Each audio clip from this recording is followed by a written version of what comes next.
guys, this is Ryan with Gearhead Homes, big garage real estate experts, and I'm here with my buddy Andy, and we're going to do a walk around of his shop that he had built not too long ago.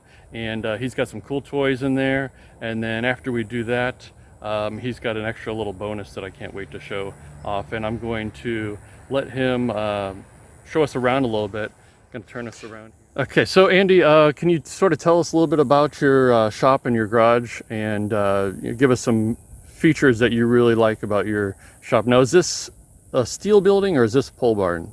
It is steel building, steel galvanized tube steel. Okay. 37.5 feet wide on the front, 40 feet deep to the back. Okay.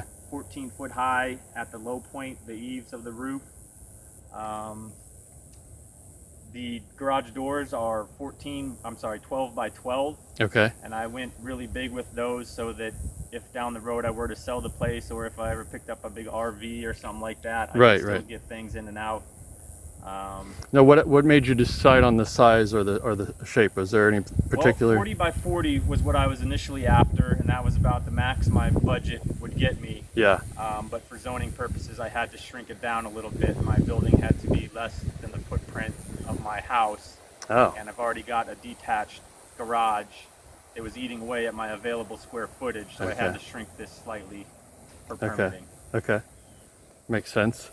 So walk around here. We obviously have you put some windows in as well. Yeah, a couple windows in to let daylight in mostly, so I didn't have to use powered lights all the time. Right. But honestly, I'm not sure if they were really necessary, because I turn the lights on every time I go in. Right. And they do let some heat in, so I don't know if I would do the windows again. Sure. No, how long ago did you say you built this? Construction was completed in November, about 9 months ago. Okay.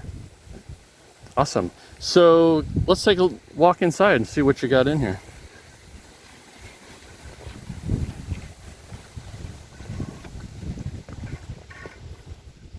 So we're inside the shop now, and Andy, can you sort of tell us a little bit about some of the layout? It looks like you have really nice work area layout too. You also have storage, or sort of a loft area up above too, which is awesome. Yeah. So tell us a little bit about how you. When I realized I was going to make this garage into a reality, I sat down with a piece of graph paper, laid out the footprint, cut out some little cars, and I was shuffling things around for literally weeks before I came up with this layout. Right. Where the 8 feet to this side, we're going to be a loft for storage stuff on top and a workspace underneath, and then basically 2 rows of cars. Right. This lift is what is it? I think it's 12,000 pound lift. It was a package deal with the other one, and it does everything I need. It's nice and low, can get under the low cars. Right. The lights were from Amazon. They're just LED strip lights. I think I bought the whole package of maybe 20 lamps for about $250 or something. Yeah, the lighting in here is really good. It's just very even, and I don't feel like there's a lot of shadowing, which is I think important. Yeah, I tried to spread it out. They're all held on with zip ties. I bought a man lift. I'm not a big fan of ladders, so I bought a man lift I feel that. to get me up in the air. Yeah. And zip tie everything in place. It was pretty simple install. Right. And I was able to sell the lift for more than I paid for it. So. Oh, nice. Oh, so you bought it and then sold it. Yeah, rental is pretty expensive on those things, so I bought a used one and sold it on to the next guy. Yeah, and then this nice fan that you put in. Yeah, that's actually a residential fan, but it creates some decent circulation. Yeah. You know, they make those big ass fans that are a couple $1,000s or so. Right. That one was about $130. Right. Yeah, so a little bit over here with some of the equipment and stuff. I see a press and a engine lift and. Yeah, done a few engine swaps, so the engine lift comes in handy. Yeah. The press I haven't used a whole lot, but it comes in handy when you need it. Right. I got the welding stuff over here behind you. That's probably my favorite tool in the garage. You can kind of make stuff from nothing, you know. Right, exactly. Create with it. And it took me years to invest in a welder and start doing it, but once you've done it for a few days, it's not that difficult. Right. And then you got the stairway going up to the loft area. So you haven't obviously utilized all that yet, but you still got No. more space to grow. Space to grow, exactly. Yeah. I can put some more shelves in there. Right.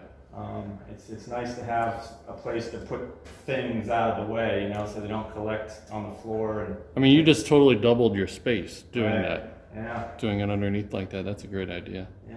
Yeah. Found these stairs on Facebook Marketplace. The guy Okay. was cleaning up his warehouse, and $200 for the set of stairs, and they fit perfect. I was gonna say, how did you get it to just fit? Like it was the exact size. He couldn't give me an exact dimension of how high they went, so I went and looked, and it looked close. Yeah. I was gonna manipulate with wood if I needed to get another stair or something, but I measured it up, and it came out dead on to how high I wanted to make the loft, so it Nice. fell into place. So a couple like chasing Craigslist ads and Yep, I do that doing a quite a couple. bit. Yeah.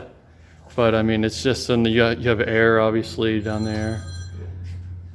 And yeah. And then obviously the roll up type garage, big garage doors. Yeah, they're manual roll up, but I don't need fancy stuff there. Right, right.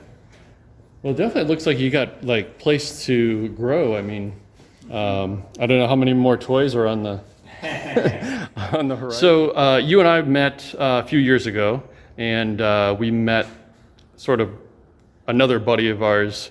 Did some work on both of our cars, a Miata I had, and then the Ford Ranger that you had. But since then, we both sold those cars. And that Ford Ranger was your rallycross sort of. That was a rallycross toy, yeah. Yeah. It was a 93 Ford Ranger. Okay. Our mutual friend put a Ford Mustang 5.0 engine into it for me. Right. It really screamed, but it was heavy and bulky and not real nimble. I had a blast racing it with rallycross, but it wasn't really the right tool for the job. Right, it was right. a ton of fun. Right. And you sold that, Sold and it. you replaced it with, let's see, well, I'm going to pan over to this one here. Yeah. You replaced it with this. This is a Yamaha YXZ 1000R side by side. It's the only model that has a real transmission in it. Most of the other ones are a CVT belt drive. But this one has a sequential manual, so you're banging gears as you're ripping up the dirt. Yeah, sequential, just like a motorcycle. Right, it's basically. basically a motorcycle drive line in there. But it's selectable, all-wheel drive, and it's really fast. It's faster than Now, is this a natural aspirator or is this turbo? naturally aspirated. Because I know they're doing turbos on these and They stuff make too. a lot of aftermarket turbo Yeah. kits for them, but I don't need one of those yet. Trying to keep it viable. So, I mean, this obviously is much more purpose-built than your Ranger, but Yeah. It's more purpose built. It's a little bit more fun for that reason. It's Right. like a surgeon's knife, man. I'm able to get close to the Really? cones everywhere. Acceleration out of the hole is unbelievable, and it just. And this is all-wheel drive, right? Not. Yeah, all-wheel drive. You can turn it to just rear-wheel drive if you want, but yeah, for racing, I use all-wheel drive. Very cool. Fox suspension on Yeah, here. big beefy shocks. And now you put in a beefier roll cage, right? Yeah, the factory cages are pretty weak, and in a rollover, they tend to collapse on the people, which is Oh, obviously pretty Jesus. unsafe. So I bought Surprised a they kit, can get away with that. right? Welded up the kit, and Yeah. it works great. That's cool. And so you shift it with how do you shift? So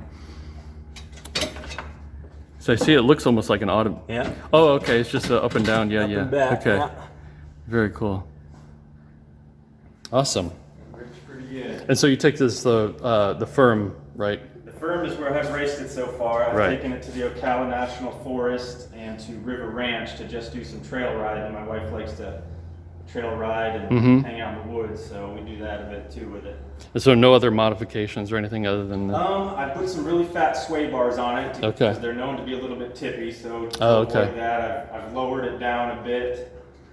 The tires are a little smaller diameter than stock. Everything I can to get the center of gravity real low and wide. The wheels are offset a little more for a wider stance. Okay. Okay. Very cool. And then we have, what do we have here? M3. This is a 98 328i. Okay, 328. Bought the shell for $500. Bought some M3 suspension pieces. It's basically got all M3 suspension under it. Okay. Bought a wrecked 2000 Trans Am for the LS1 and T56 drivetrain out of it. So it's LS1 swap. LS1, awesome. Amazing. Yeah, let's take a look at the... And it's budget oriented. You know, the seats are used. Sure. I didn't go crazy with really anything. The place where I spent some money with Vorschlag makes some nice swap components to let you bolt in the drivetrain. Okay. Without a whole bunch of fab work or anything, so I splurged a little bit on some of their stuff. And you do all this here in your shop? I didn't do it in this one, in my old shop. Oh, okay. I built this one. Okay, cool. And what was the inspiration for the teal accent colors? Well, it kind of went well with the original fern green color. Oh, it was the green. Yeah, that's right. It kind of went with the green, and then I painted it a Audi Nardo gray. Oh yeah, your gray's down hot. at the local Econo Bake for $350. Nice. Race car paint job. Yeah. So how much? Do you know how much power it makes? It's all stock, so I think about 320 was what the Trans Am was rated at. Awesome. Moves it pretty good. And you set FTD at the local autocross group? I did get an FTD, with Fast Autocross Group at the Venice Airport. Yeah. There was some rain involved, and a few fast guys were cut short or, hindered by the rain. Oh yeah. I heard a little bit about that. Yeah, I proudly display the FTD sticker over there on the left. All right, I'll get a shot of that. And I do track-based stuff with it. This car hasn't been on all of these tracks, but it's been to 3 or 4 of them. That's all the tracks I've personally been to. Yeah, awesome. It looks good. I've yet to see this run, so hopefully one day. Yeah. Need to get out and run it more myself. And then, so behind us we have, what do we have here? No. This is a pretty stock Miata. It's got conies and flying Miata springs and sway bars. But it's mostly a nice street cruiser. My wife and I drove it up to North Carolina to the Tail of the Dragon Miata meetup last year. And that was fun. But I don't want to get real deep in modifying this one. I want to keep it a comfortable. Yeah, exactly. Machine. It's a slippery slope. Yeah. And then on top of it, up there is a Circle Track 1996 Neon for the mini stock class that runs at the local Circle Tracks. That is a pretty exciting place to go racing, as you can see by the trade and paint there. Right. It gets a little rowdy. Yeah. But it's a ton of fun. It's generally pretty cheap to do, and your adrenaline is through the roof while it's going on. It's pretty crazy. So front wheel drive Circle Track. Front wheel drive Circle Track. Yeah. So what's the driving dynamics like for that, for being in dirt and front wheel drive? Well, I haven't tried the dirt yet. It's been all asphalt. Oh, it is asphalt. Yeah. Okay. But the right front wants to get hot and start pushing, so you got to manage the tire wear in the right front. Yeah. You got to go as deep as you can before touching the brakes, and it takes a lot of balls. You got to be pushing it harder than the other guys. Even before the green flag drops, you got to be on bumpers and eyeing your pass before the green flag happens. So you have such a wide track. I'm surprised that you wouldn't make more contact with wheels if your people are trading paint. Well, some of the tracks allow you to use these low offset racing wheels, while some of the other tracks make you use the stock offset wheels. Yeah. And the stock offset is certainly safer in that regard. You're not cutting tires and stuff. Yeah. You just got to try to drive appropriately and not catch your tire with someone else. And then, so you're sitting on a lift here. What's the Both my system? lifts, I bought from a local guy. They bought them new, and I did a package deal for both lifts and install for a fairly reasonable price. I know I wanted the two. If I could only get one, I was going to go with the 2-post, but he cut me a deal that made sense to go with both, so that I could add some storage. Yeah, for sure. When I'm working on stuff, I use the 2-post. This is really just for getting it out of the way. And did you have a brand in mind that you had to go with, or not necessarily? They're Chinese ones. I'll be honest with you, I don't remember the brand name, but all the ones that aren't Ben Pack are all basically the same, and they're renamed with whoever's selling them. Gotcha. Yeah. Okay. So you pretty much just use this one for storage, or if you want to Really just just to store another car. So how many cars have you had in here at one time, or have you had you have more? Many plus one more, so 1, 2, 3, 4, 5. I've had 6 in here at one time. Yeah. So show us the cart over here, the MR. This is a 2002 MR2 Spider. I bought it for $1,500. Most of the body panels were cracked and had 3 or 4 different colors, spray painted on it. Yeah. But mechanically it was very sound, and I did a Rust-Oleum paint job on the body panels and made it look halfway decent. And I took it to the Grassroots $2,000 challenge, and I came in second in the autocross, and that was frustrating. So I decided to just strip as much weight off as I could to try to gain a little more advantage. Yeah, because the last time I saw this car, there was a lot more body panel on it than it has now. So I took basically everything off, get it as light as I could. It's right at 1,600 pounds now. Oh, okay, nice and light. It handles on rails, man. It's unlike anything I've ever autocrossed before. So, I'm looking at you have some significant toe out here? Or? Yeah, toe in the rear, toe out in the front. I did it with tape measures and metal plates, so it's probably off a little bit, but the handle's great, so I'm not... Yeah, you're going to keep it like that. And then just stock motor? Motor's all stock. Yeah. Came with some headers, a header on it, and I chopped off the muffler and put a little cherry bomb straight out the back. Yeah. With the the fast was getting mad. I was too loud, so I welded on a super trap deal. Awesome. I moved the battery up to the front to try to balance it a little better and get some more weight over the front wheels. Right. Yeah. The dash is there's nothing behind it. I just kind of put it back in to give it a little more finished look. Yeah, I think that makes sense. It's awesome. I don't really want to do the work it would take to make it an all-out track car, you know, so it's kind of relegated to autocross. Yeah, then you'd have to put a full cage in and everything. It's got some slicks up there that help it stick even a little better. Right. And then you got a couple of bikes here. What's up with these guys? This is got a Ruckus. Yeah. I had one many years ago, and it was a ton of fun to cruise around the neighborhood and get the wind blowing through your hair. I found it for $500 and it ran funny, so I bought it, cleaned up the car, but now it runs great. Right. This guy is a little Predator-powered mini bike thing. My dad actually owns this one, and my little nephews love to ride it. So you're a big dirt bike rider for a while, right? Yeah, I grew up riding a lot of dirt bikes and some four-wheelers in the woods and stuff. So I like two wheels as well as four. I've seen some of the pictures of the air you've got. There's a little dirt track out in the backyard with a few berms and a little jump and stuff. That's awesome. So how much space do you have? A couple acres here? 2 acres. 2 acres. Yeah. Nice. So here's the other little bonus feature here with Andy's property. Now, what is going on here with this place? This is an old shipping container. Yes. I found it locally. The guy delivered it to my house and dropped it off for $1,500.